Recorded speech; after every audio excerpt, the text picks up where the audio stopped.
जय गोपी जन वल्लभा गिरिवरधारी।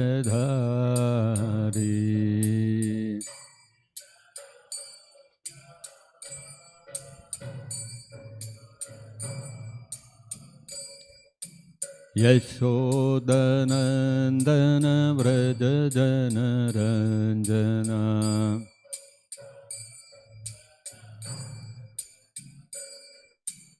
यशोदनन्दन व्रज जनरञ्जना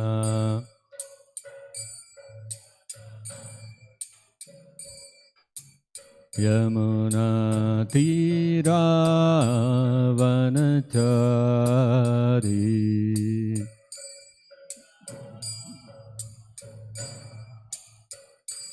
यमुनातीरावनचारी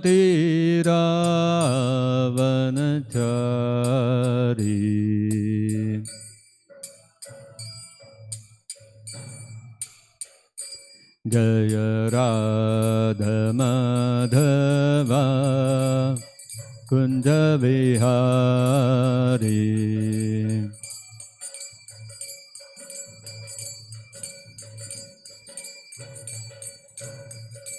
जय गोपी जन वल्लभा गिरिवरधारी।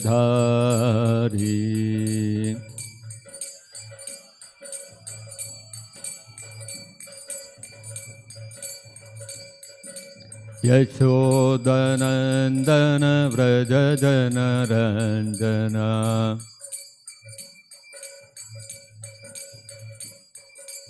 यमुनातीरावनचारी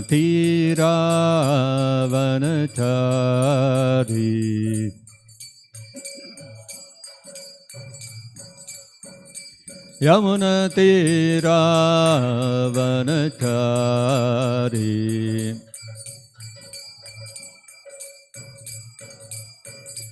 जय राधमाधवा कुंज विहारी।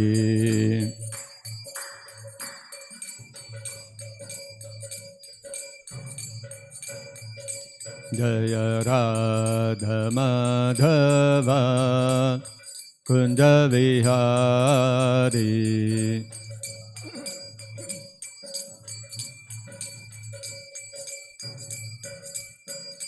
जय कृष्ण रुक्मिणी जय सत्यभामा कृष्ण रुक्मिणी जय सत्यभामा।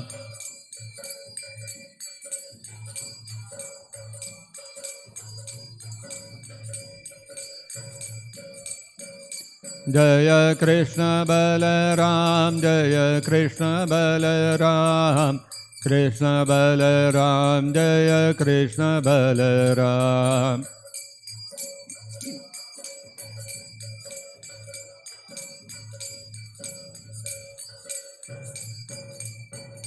जय गौरनिताय जय गौरनिताय गौरनिताय जय गौरनिताय।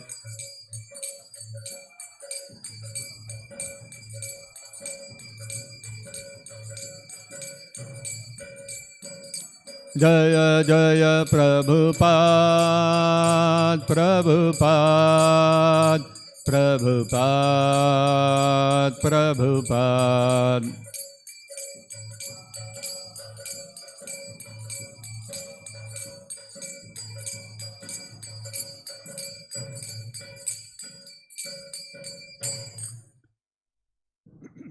जय विष्णुपाद परमहंस परिव्राजगतरेष्ठोत्तर सतत Shri Srimad divine grace A C Bhaktivedanta स्वामी श्रील प्रभुपाद की जय।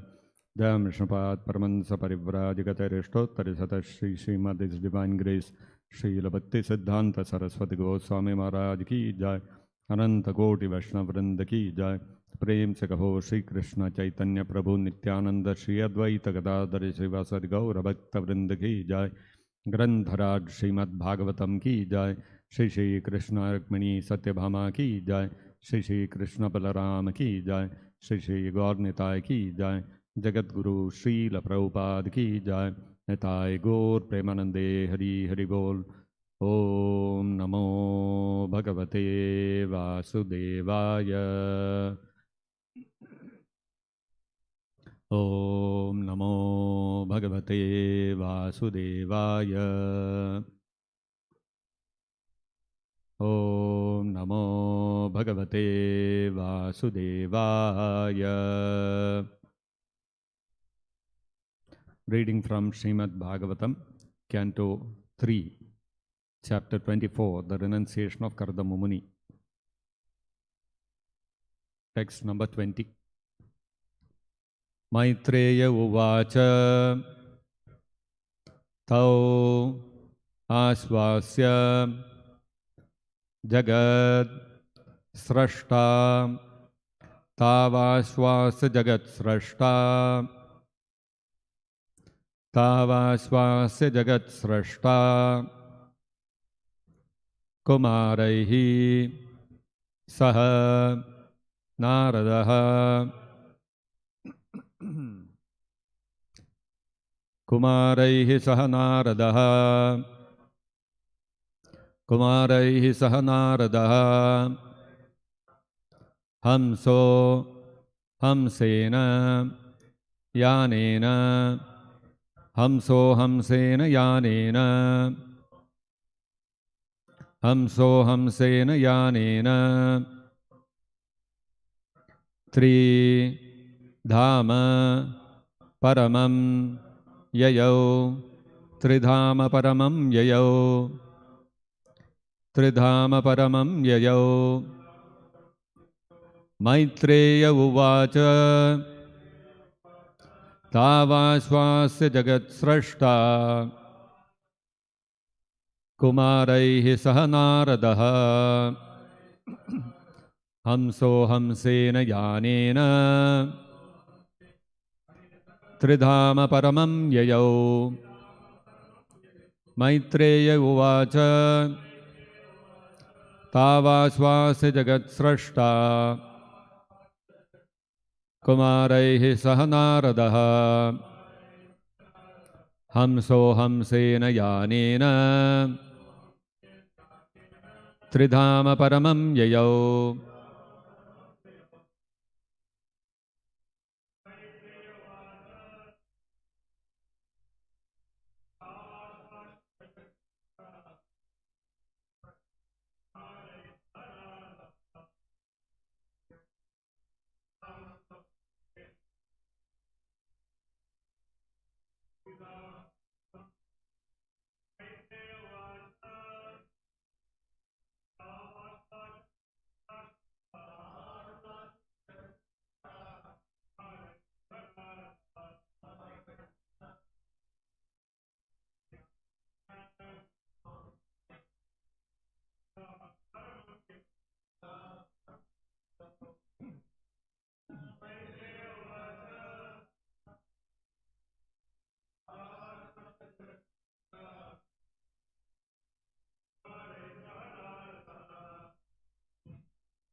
Maitreya Uvacha.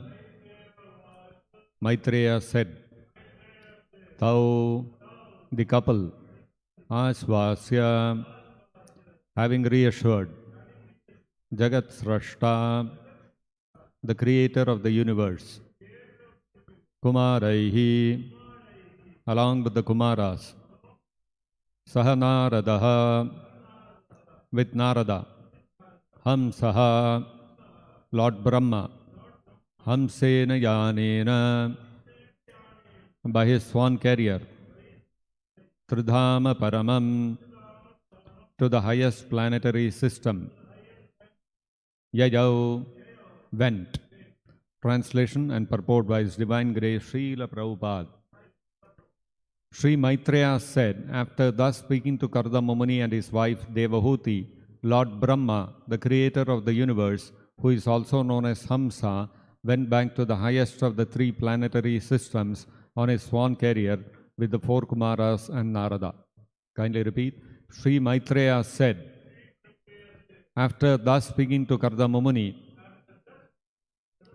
and his wife Devahuti, Lord Brahma, the creator of the universe, who is also known as Hamsa, went back to the highest of the three planetary systems on a swan carrier with the four Kumaras and Narada. Purport by Srila Prabhupada. The word Hamsena Yanena are very significant here.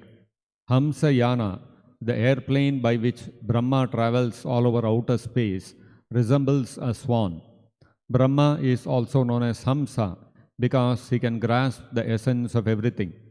His abode is called Tridhama Paramam. There are three divisions of the universe: the upper planetary system, the middle planetary system, and the lower planetary system. But his abode is above even Siddhaloka, the upper planetary system. He returned to his own planet with the four Kumaras and Narada because they were not going to be married. The other rishis who came with him, such as Marichi and Atri, remained there because they were to be married to the daughters of Kardama. But his other sons, Sanat, Sanaka, Sanandana, Sanatana, and Narada, went back with him in his swan-shaped airplane. The four Kumaras and Narada are Naishtika Brahmacharis. Naishtika Brahmachari refers to one who never wastes his semen at any time. They were not to attend the marriage ceremony of their other brothers, Marichi and other sages, and therefore they went back with their father Hamsa. Thus ends the Bhaktivedanta purport. Om Ajnana Timirandhasya Jnananjana Shalakaya Chakshurunmilitam Yena Tasmai Shri Gurave Namaha. Namo Vishnupadaya Krishna Prishtaya Bhutale Srimate Bhaktivedanta Swaminiti Namine. Namaste Sarasvate Deve Gauravani Pracharine Nirvishesha Shunyavadi Paschatya Deshatarine. Jai Shri Krishna Chaitanya Prabhu Nityananda Shri Advaita Gadadhara Shri Vasadi Gaura Bhakta Vrinda.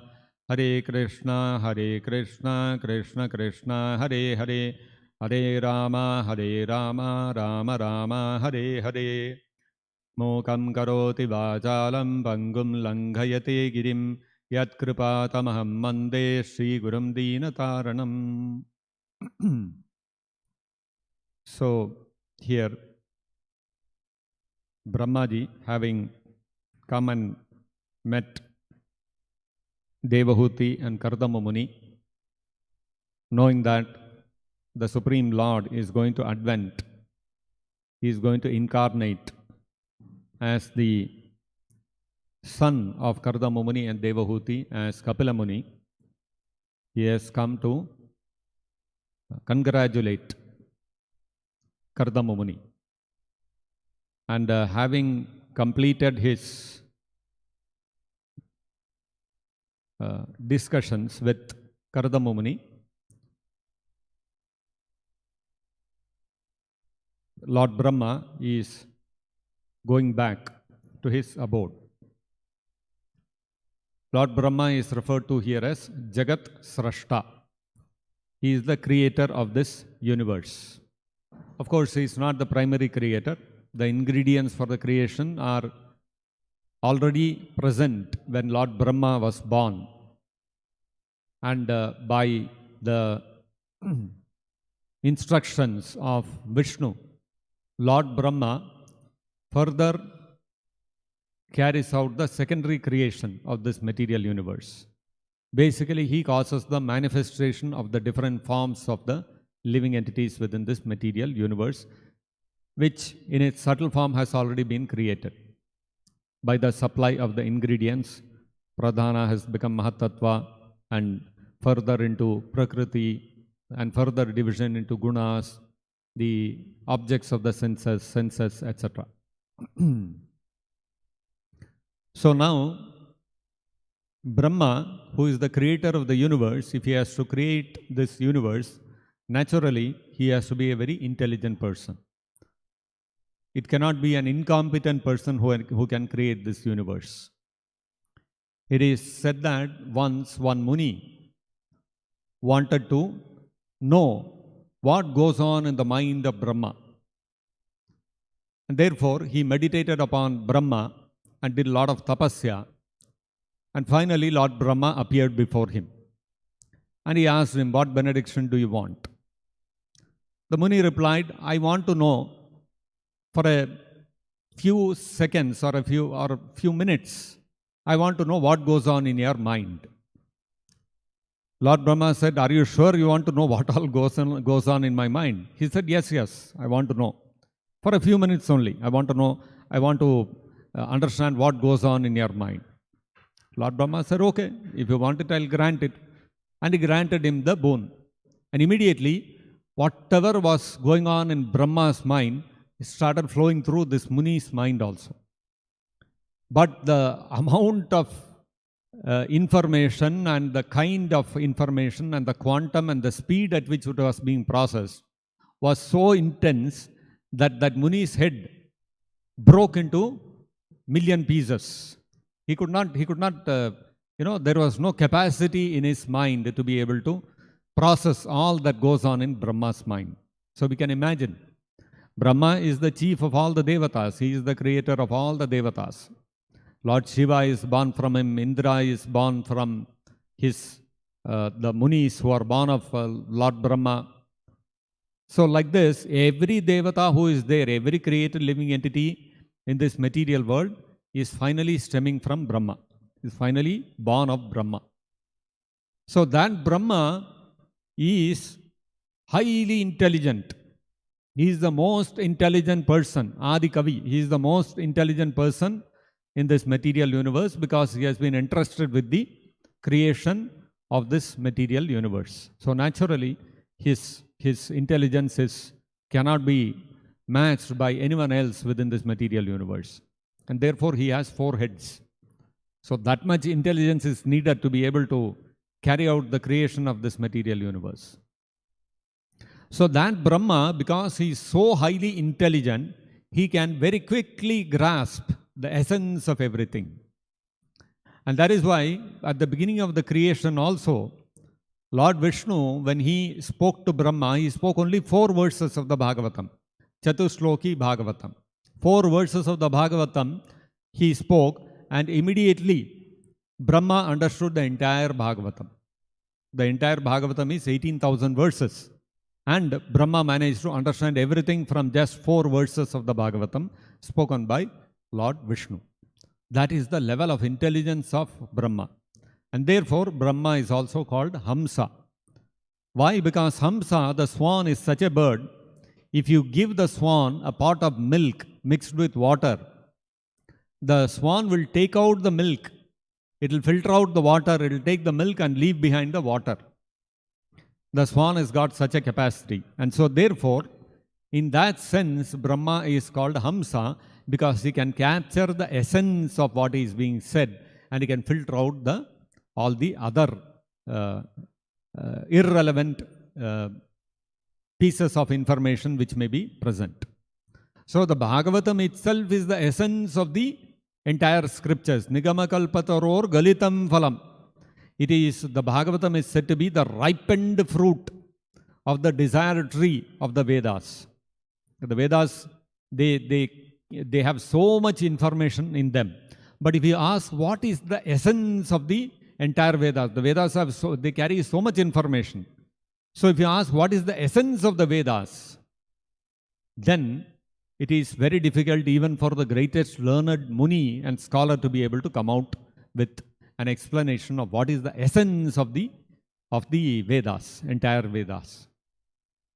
So the Bhagavatam, Vyasadev compiled the Bhagavatam in order to convey in a very easy manner by the explanation of by the narration of the lives of great Mahajanas, great pure devotees. He wanted to convey what is the essence of the Vedas in a way which easily even the common man can understand.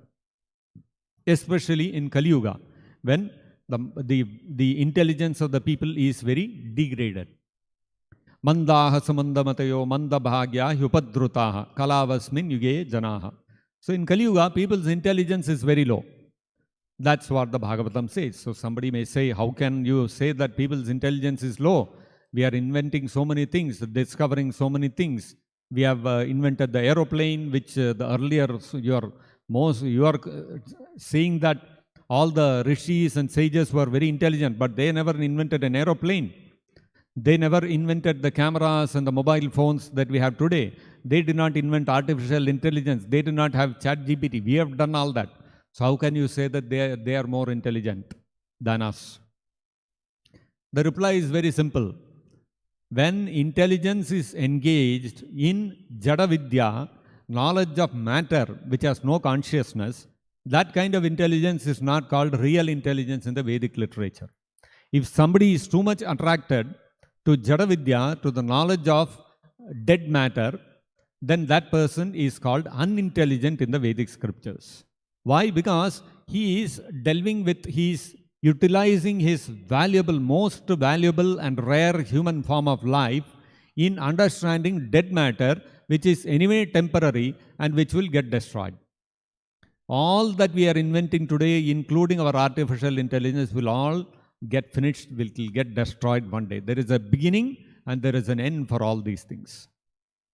So, because everything in this universe has a beginning and an end, therefore this universe is called a creation. That's why the word used here is Jagat Srashta, the creator of this universe. So this universe is a created object. All the bodies of the living entities within this material universe are also created. Creation means it comes into existence at a certain point of time, and because it comes into existence at a certain point of time, it will also get destroyed. It will cease to exist after a certain point of time. This is the nature of everything that is created.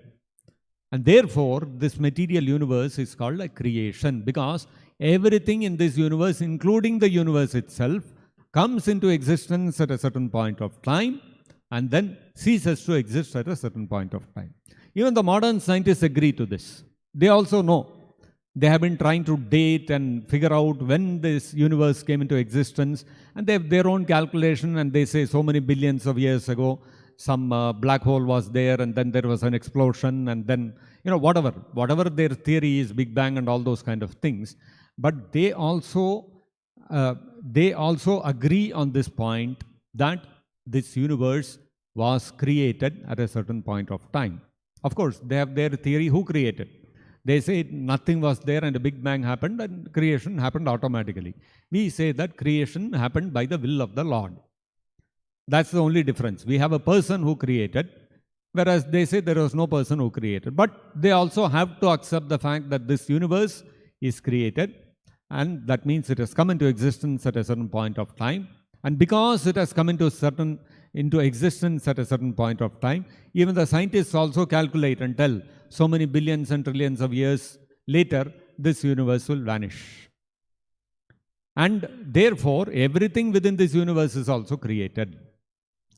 So, everything in this universe, including this universe being a creation, everything is temporary in this material universe. Having got this human form of life, why should one delve into all this temporary stuff? Shri Krishna Rukmini Satyabhama ki jai. Because one has to understand the fundamental mistake that where the scientists go wrong is in thinking that even consciousness is created. They fail to realize that consciousness is not created. It doesn't come into existence at a certain point of time.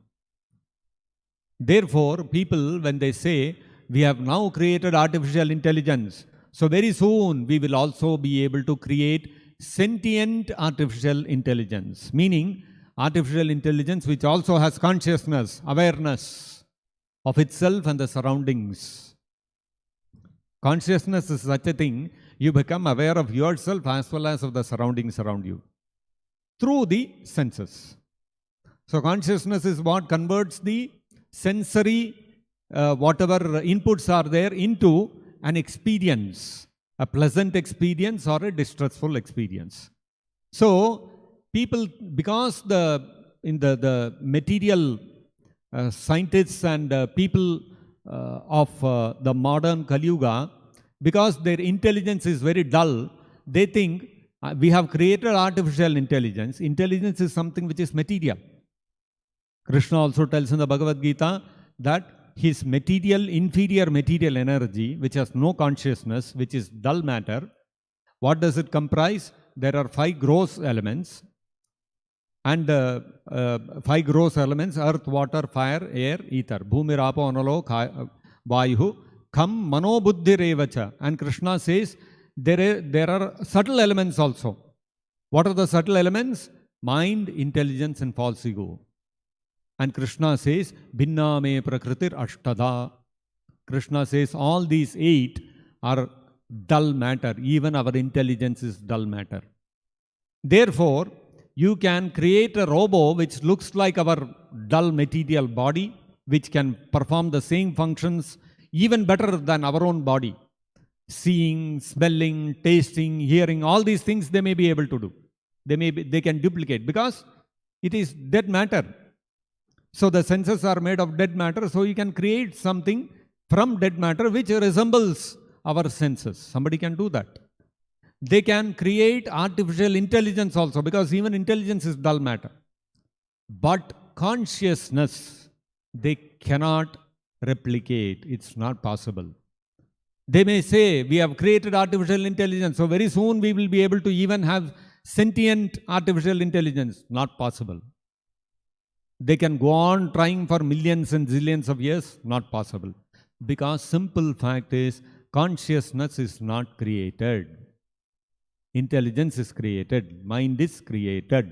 This material gross body that we see comprising the different senses, eyes, ears, nose, etc., they are also created. The objects of the senses, sight, form, touch, taste, smell, these are also created. But consciousness is not created. It's not a creation. It is eternally existing. Avinachito tadviddi yene sarvamidam tatam. Krishna says in the Bhagavad-gita that consciousness is something which is not created. It is not a creation of this material world. It is not made of dull matter like our mind, intelligence, false ego, and our this gross body. It is not made of these things. And so therefore, they can never make a sentient robot. They can never make sentient artificial intelligence. Not possible. This is the reality. Simply because they have confused, they are thinking consciousness is also made of material, made of dead matter, and therefore we can also create it. Not possible. That's where they go wrong. So, this creation, in this creation, Lord Brahma is he is called Hamsa because there is no more person who is more intelligent than him, and he knows what is the essence of the entire Vedic scriptures. So there are many places in the Vedic scriptures where the essence is given. The Bhagavad-gita is one such verse, is one such part of the Vedic literature which gives the essence of the Vedic scriptures. And what is the essence that Krishna is explaining in the Bhagavad-gita? Sarva dharman parityajya mamegam sharanam raja. Krishna is the Supreme Personality of Godhead. He is the Supreme Creator. He is the fountainhead of all incarnations, and we have to surrender to Him alone. So that is the essence of the Vedic scriptures. Even in many other places, in other Puranas also it is stated. The essence is stated. Alodya sarva shastrani vicharyascha punapunaha idam ekam sunishpannam aradhyo bhagavan harihi. So, in the Alodya sarva shastrani, if we study very deeply, analyze very deeply and study very deeply the entire Vedic scriptures, Alodya sarva shastrani, entire Vedic scriptures, we do an intense, deep study. And vicharyascha punapunaha, again and again we mull over, we try to contemplate upon what we have learned from the Vedic scriptures. After deep study and repeated contemplation of what the Shastras are saying, idam ekam sunishpannam, there is only one conclusion you can come to. If you have really studied the Vedas deeply and contemplated upon what you have studied properly, then there is only one conclusion you can come to. See, this is exactly opposite of what people would want us to believe today. People say the Hindu scriptures are such that whatever you want, you can understand from this. Any conclusion you want, you can derive. If you want, you can accept Krishna as God. If you want, accept Ganesha as God. If you want, accept Hanuman as God. If you want to accept impersonal Brahman as God, you can even be an atheist also, no problem. Any conclusion you want, you can derive out of Vedic scriptures. But the Vedas don't state that. The Vedas state that there is only one conclusion you can come to if you have really deeply studied the Vedas and contemplated upon them again and again. Because the subject matter of the Vedic scriptures is very complex and intricate. You cannot understand it by one reading. You have to do multiple readings, and you have to, several times you have to again and again contemplate upon what you have studied. Then only you can come to a proper conclusion. And what is that proper conclusion? There is only one proper conclusion you can come at. If you come to any other conclusion, that is not the conclusion of the Vedas. That's not the essence of the Vedas. So what is the real conclusion of the Vedas you can come to by studying all the Vedic scriptures? That is Aradhyo Bhagavan Harihi. There is only one worshipable Supreme Lord, which is Hari, Narayana, Krishna. There is nobody else. So somebody may say, but there are so many other Puranas. There is Devi Purana, there is some other Purana, so Shiva Purana, Skanda Purana, so many other Puranas. And in all the Puranas, in several places, the supremacy of some particular Devata is described. Somewhere the supremacy of Lord Shiva is described. Somewhere the supremacy of Durga is described. Somewhere the supremacy of Skanda or Subramanya, he is described. So, like this, everywhere you take the Vedic scripture, you will find different conclusions coming out. So, how do we understand that? For that, actually, the Padma Purana states that Vyamohaya Characharasya Jagatastete Puranagamas Tam Evahi Devatam Paramikam Jalpantu Kalpavadi Siddhantate Punareka Yeva Bhagavan Vishnu Samastagama Vyapareshu Vivechana Vyatikaram Niteshu Nischiyate. So, the Vedic scriptures, in many places, you will find them glorifying some Devata. That Jagatastete Puranagama, in the Puranas and Agamas, what will happen is, Tam Tam Evihi Devatam Paramikam Jalpantu. Sometimes they describe some particular Devata, demigod, as being supreme.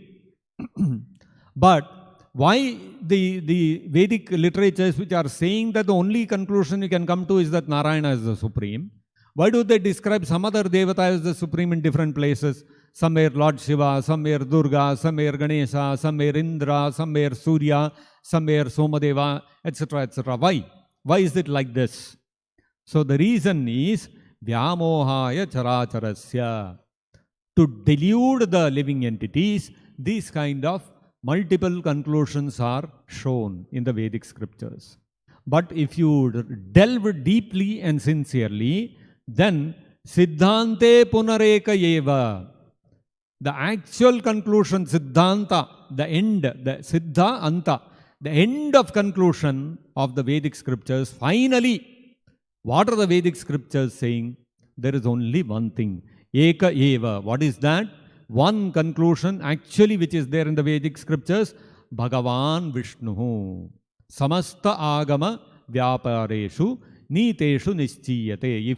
If one is intelligent enough, spiritually intelligent enough, then when he studies the scriptures, he can understand that actually conclusion of the final conclusion of the Vedas is Krishna is the Supreme Personality of Godhead. Therefore, Krishna in the Bhagavad-gita says, Vedanta Krit Veda Videvacha. So the Vedantas are also created by Krishna, the Vedas are also created by Krishna, and Krishna says, Vedaisya Sarvair Ahameva Vedyaha. Out of all the Vedas, it is only Krishna who is to be known. So that means the final conclusion of the Vedic scriptures is that Krishna is the Supreme Personality of Godhead. And therefore, Brahma, being the Hamsa, being the person who can extract the real essence of the Vedic scriptures, what does he say? He says, according to Lord Brahma's version, Ishvaraha Paramaha Krishnaha Satchidananda Vigraha Anadiradir Govindaha Sarvakarana Karanam. That Ishvaraha Paramaha, the Parama Ishvara, the supreme controller, is Krishna, Govinda, nobody else. It is not Lord Shiva, it is not Lord Ganesha, it is not Hanuman, it is not Lord Rama, it is not Vishnu, it is not Narayana, it is Krishna who is the supreme controller. Ekale Ishvara Krishna Ara Sababhritya. The only supreme controller actually is Krishna. Everyone else is a servant of Krishna. They are all serving the desire of Krishna. Even Narayana is serving the desire of Krishna. Vishnu is also serving the desire of Krishna. Krishna desires that let material creation happen, and let the jivas get an opportunity to satisfy their material desires. Krishna desires. Immediately Vishnu takes up the task. Oh, Krishna has desired that creation, material creation has to happen. Immediately he will set out. And following in his footsteps, Lord Brahma also comes into play. Oh yes, Vishnu is desiring this material creation because Krishna has desired it. So let me also engage in this devotional service to Krishna by creating this material universe. And so therefore, Lord Brahma, who is the most intelligent person, who is the first created living entity within this material universe, he says, it is his conclusion, Ishvaraha Paramaha Krishna. That supreme controller is Krishna. And he is Satchidananda Vigraha. He is not a material person like us. When we say that God is a person, then sometimes people become they object. They say, how can one person become supreme? The fact is, he is not a person like us. A person like us cannot become supreme. Krishna is a totally different personality. He is Satchidananda Vigraha. He is a completely spiritual person. And Anadir Adir Govindaha. He is the Adi of everyone else. He is the source of everyone else. Yes, even we have come from Krishna. This entire material manifestation has come from Krishna. Everything that exists, even Narayana, Vishnu, everybody else has come from Krishna. And so, who is the source of Krishna? Krishna is Anadiradir Govinda. Krishna is Anadi. He does not have a source. He has no creator himself. And therefore, he is Parama Ishvara. And therefore, Lord Brahma's version, being the Hamsa, being the person, most intelligent personality who can extract the real essence of the Vedic scriptures without any flaw, it is his conclusion that Krishna is the supreme personality of Godhead. Everybody else has emanated from him. And this is exactly what Krishna also tells in the Bhagavad-gita. Krishna says, Mattaha sarvam pravartate. Krishna says everything is emanating from him.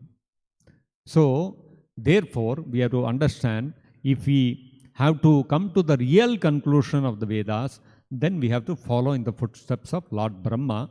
And if we follow in the footsteps of Lord Brahma, the conclusion is very clear. Krishna is the supreme personality of Godhead. And we surrender to Krishna and become his devotees, perfect our life. Then we don't have to dabble with this material energy which is temporary and waste our human form of life.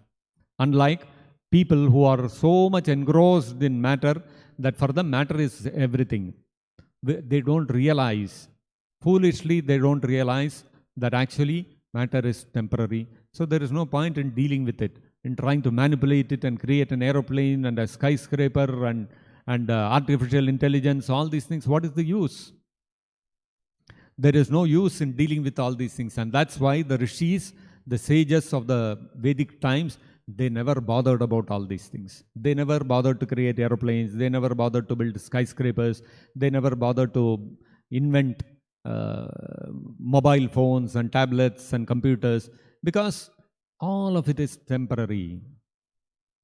When all of these, although being temporary, when all of these things are engaged in the service of Krishna, preaching his message and spreading the message of the Bhagavad-gita, then these things have some value. So therefore, we as devotees, we take advantage of these material creations and engage them in the service of Krishna, and that benefits all the living entities. So I'll stop here. If anybody has any questions, we can discuss.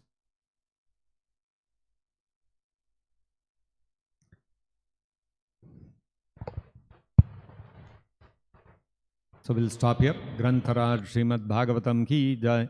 Jagat Guru Srila Prabhupada ki jai. Nitai Gaur Premanande Hari Hari Bol.